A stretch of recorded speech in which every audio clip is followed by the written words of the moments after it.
It was supposed to be the happiest moment of my life. The music was still echoing, champagne glasses clinking, laughter spilling across the reception hall when my phone buzzed. One message, one line. You're fired. Consider it my gift to you. Signed, of course, by my boss's son, the arrogant heir who thought the company was his playground. I stared at the screen, then slowly turned it toward my new husband. He read it, and instead of anger, he smiled. "Perfect," he whispered. 3 hours later, I had 108 missed calls. Backstory: I'd worked for their company for 7 years, built myself from intern to senior executive. I knew every deal, every contract, every weak spot they tried to hide.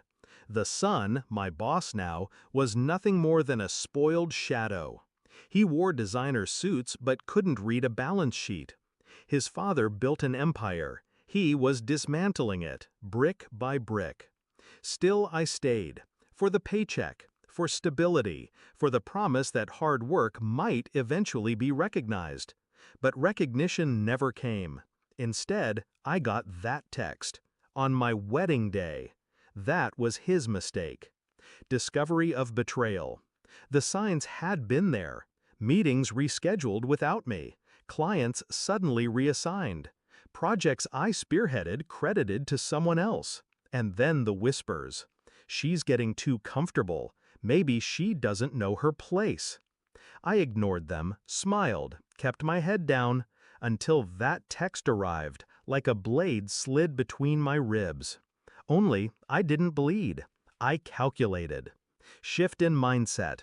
I didn't cry, didn't rage, didn't let him see even a flicker of weakness. Instead, I pulled my husband aside during the reception. We left the dance floor, our smiles still wide for the cameras. He asked one question. "Are you ready to burn them down?" I answered without hesitation. Yes. Execution. Here's what the son forgot. Power doesn't come from a title. It comes from information. And I had plenty. For years, I'd kept meticulous records. Copies of emails, contracts, financial statements. I didn't hoard them for revenge. I hoarded them for survival. Insurance, in case I was ever cornered. That night, while the guests still danced, I logged in. My husband beside me, sleeves rolled, eyes sharp. We worked in silence, transferring, organizing, preparing. By dawn, everything was neatly packaged. A portfolio of corruption, embezzlement, tax evasion. Evidence that could crush not just the son, but the legacy his father had built. I didn't send it yet. Timing is everything. Instead, I called one of their biggest competitors, the one who'd been circling for years, desperate for an opening. "I think I can help you," I said. They didn't hesitate. They cleared their schedule. The climax. 2 weeks later, the son strutted into the office. He found me waiting in his chair. He laughed. "Didn't you get the message? You don't work here anymore." I smiled. "You're right, I don't." I slid a thick envelope across the desk. Inside, printed contracts, screenshots, signed statements. His face drained as he flipped through them. You can't." "Already did," I cut him off. He tried to bluster, but the tremor in his voice betrayed him. "You'll ruin yourself, too," he spat. I leaned forward, my tone calm, almost gentle. "No, I'll build something better. You'll ruin yourself, and everyone will watch." At that moment, his phone buzzed. One notification, then another, then dozens. Because I hadn't gone to the police, not yet.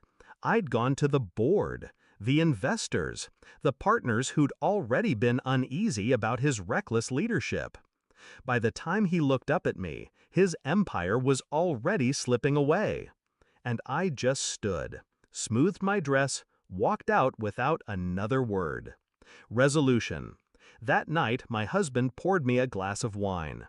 My phone sat buzzing on the counter. 108 missed calls, frantic voicemails from HR, from the board, from the son himself. I didn't answer a single one. I didn't need to. Because revenge wasn't about shouting or breaking, it was about silence. It was about control. And as I sat across from the man who had chosen me, truly chosen me, I felt deeper than victory. I felt free.